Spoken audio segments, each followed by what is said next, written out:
Morning बच्चों। आज हम कक्षा 12वीं में राजनीति विज्ञान पढ़ेंगे। अध्याय 15 लोकतांत्रिक व्यवस्था का संकट। क्या पढ़ेंगे? लोकतांत्रिक व्यवस्था का संकट।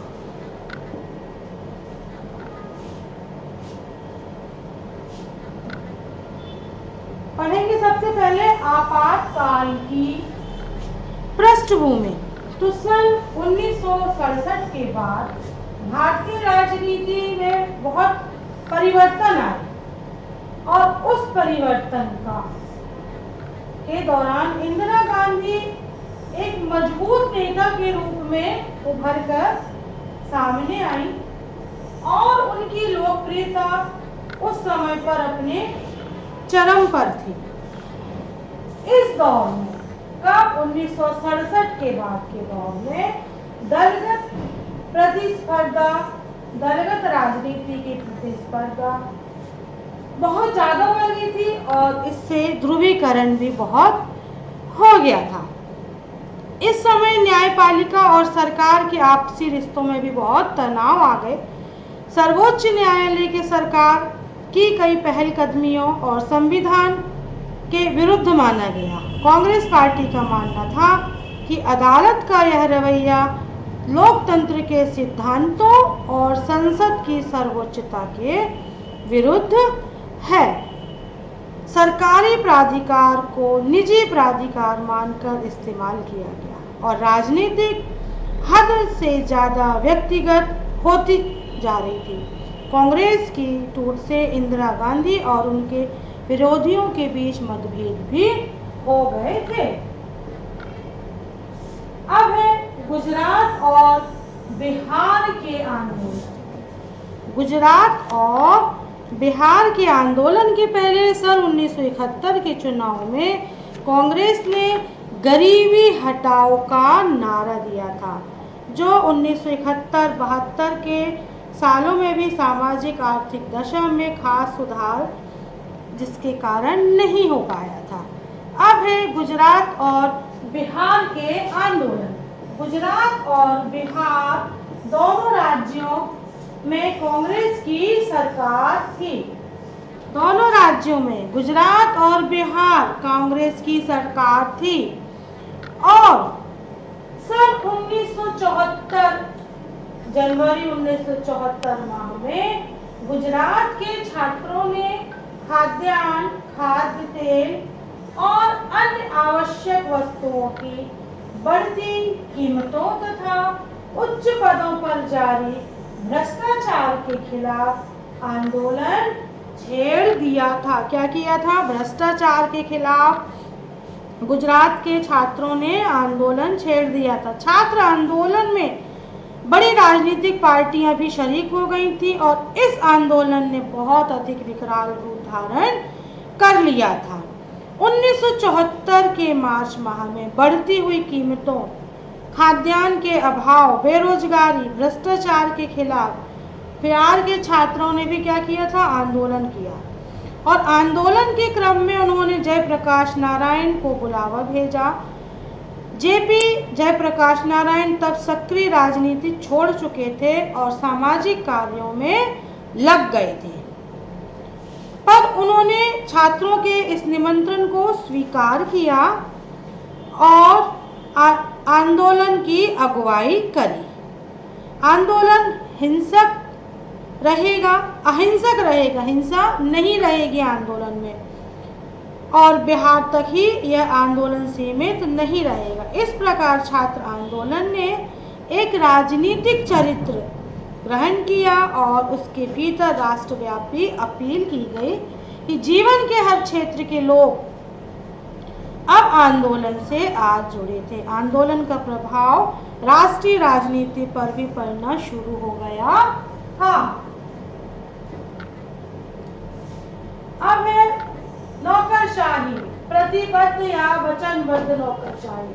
तो प्रतिबद्ध नौकरशाही का अर्थ है कि नौकरशाही किसी विशिष्ट राजनीतिक दल के सिद्धांतों एवं नीतियों से बंधी रहती है और उस दल के निर्देशों से ही कार्य करती है। प्रतिबद्ध या वचनबद्ध नौकरशाही सकती, बल्कि इसका कार्य किसी दल विशेष को योजनाओं के बिना कोई प्रश्न उठाए लागू करना होता है। फिर आता है प्रतिबद्ध या वचनबद्ध न्यायपालिका। तो प्रतिबद्ध या वचनबद्ध न्यायपालिका से अभिप्राय ऐसी न्यायपालिका से है जो एक दल विशेष या सरकार विशेष के प्रति वफादार हो और उसके आदेशों और निर्देशों के अनुसार ही चले। किसके निर्देशों के अनुसार ही चले? किसी दल विशेष जो सत्ता में है, जिसकी सरकार है, उसी दल विशेष के प्रति वह वफादार और उन्हीं के आदेशों और निर्देशों का पालन करती है, उसी के अनुसार कार्य करती है। 1973 में प्रधानमंत्री श्रीमती इंदिरा गांधी ने सर्वोच्च न्यायालय के मुख्य न्यायाधीश के पद पर 3 वरिष्ठ न्यायाधीशों की उपेक्षा करी। 1973 में 3 वरिष्ठ न्यायाधीशों की उपेक्षा करी थी श्रीमती इंदिरा गांधी ने। उपेक्षा किसकी करी थी? श्री A.N. रॉय को 3 वरिष्ठ न्यायाधीशों की उपेक्षा करके उनके पद पर श्री A.N. रॉय को नियुक्त किया, जिससे प्रतिबद्ध न्यायपालिका से संबंधित विवाद उत्पन्न हो गया था।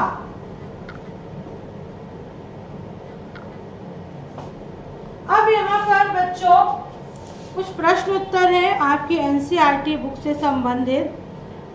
तो किन कारणों से 1980 के मध्यावधि चुनाव करवाने पड़े? प्रश्न है किन कारणों से?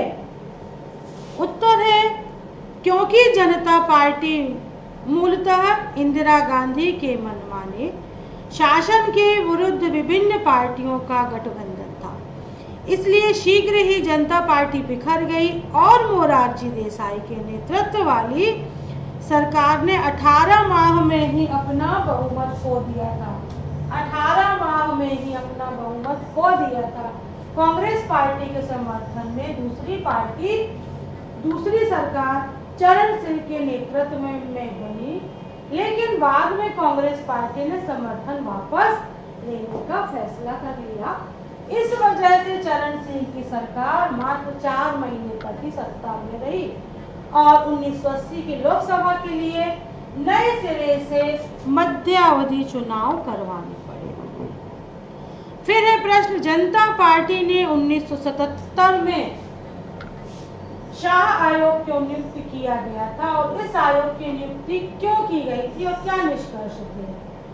उत्तर, शाह आयोग का गठन 15 जून 1975 को घोषित आपातकाल के दौरान किया गया था और सत्ता के दुरुपयोग, अतिचार, कदाचार के विभिन्न आरोपों के विभिन्न पहलुओं की जांच के लिए इसका गठन किया गया था। आयोग ने विभिन्न प्रकार के साक्ष्यों की जांच की और हजारों गवाहों के बयान दर्ज किए। गवाहों में इंदिरा गांधी भी शामिल थी। वे आयोग के सामने उपस्थित हुई। उन्होंने आयोग के सवालों का जवाब देने से इनकार कर दिया। उन्होंने आयोग के एक भी सवाल का जवाब नहीं दिया। फिर शाह आयोग ने अपनी जांच के दौरान पाया कि इस अवधि में बहुत सारी अति हुई है और भारत सरकार ने आयोग द्वारा प्रस्तुत 2 अंतरिम रिपोर्ट, तीसरी और अंतरिम रिपोर्ट की सिफारिश, पर्यवेक्षणों और निष्कर्षों को स्वीकार किया। यह रिपोर्ट संसद के दोनों सदनों में भी विचार के लिए रखी गई। दोनों सदन कौन कौन से? उच्च सदन और निम्न सदन, राज्यसभा और लोकसभा, दोनों सदनों में विचार के लिए रखा गया। प्रश्न 6वां है, 1975 में राष्ट्रीय आपातकाल की घोषणा करते हुए सरकार ने इसके क्या कारण बताए? सरकार के अनुसार चुनी गई सरकार को लोकतंत्र में विपक्षी दल उसकी नीतियों के अनुसार शासन नहीं चलाने दे रहे थे। बार बार धरना प्रदर्शन, सामूहिक राष्ट्रव्यापी आंदोलन की धमकियां देकर अस्थिरता पैदा करने की कोशिश कर रहे थे। शासन विकास के कार्यों पर पूरा ध्यान नहीं दे सकता। सारी ताकत कानून व्यवस्था की बहाली पर लगानी पड़ी। इंदिरा गांधी ने शाह आयोग को एक चिट्ठी में लिखा कि षड्यंत्रकारी ताकतें सरकार के प्रगतिशील कार्यक्रम में अड़ंगा डाल रही हैं और उन्हें गैर संवैधानिक साधनों के बलबूते सत्ता से बेदखल करना चाहती हैं। अब आगे का प्रश्न है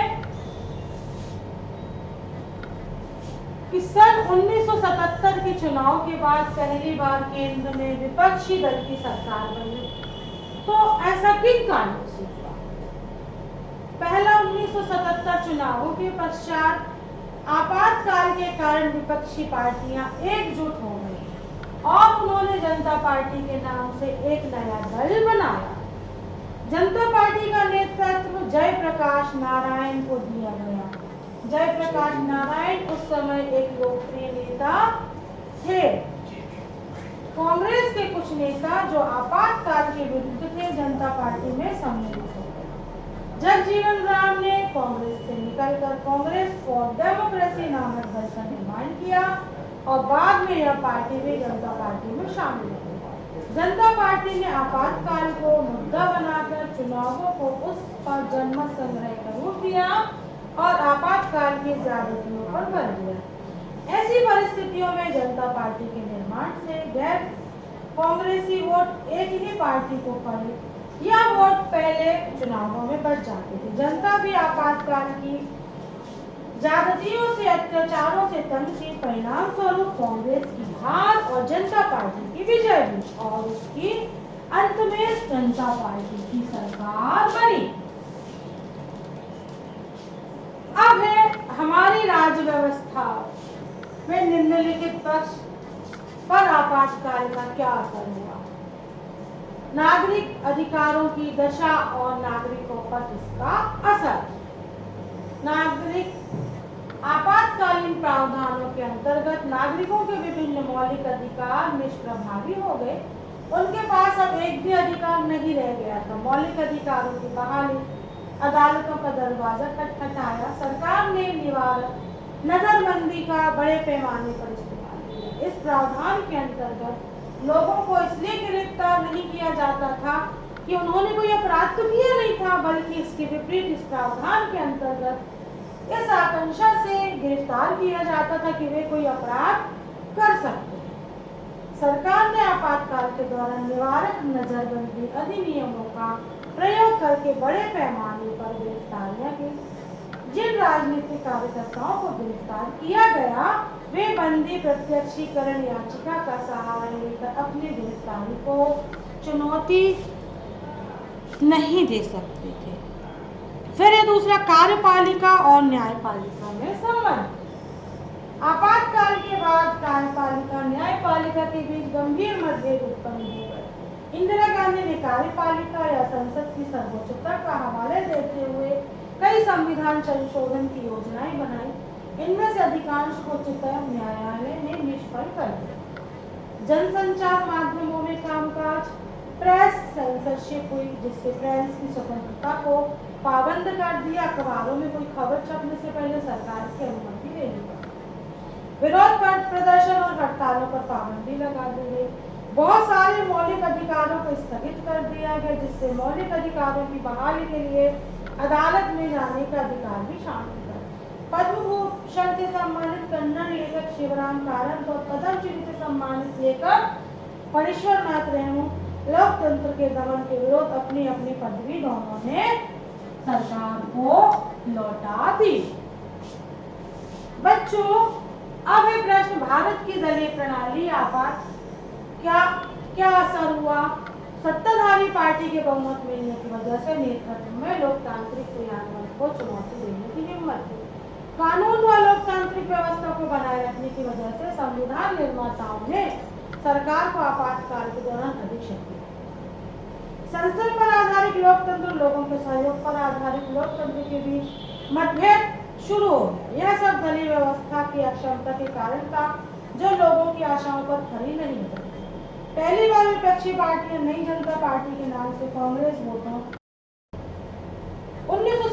के चुनावों में एक दल की संप्रभुता समाप्त की गई और गठबंधन सरकार को जन्म दिया गया। संस्था पर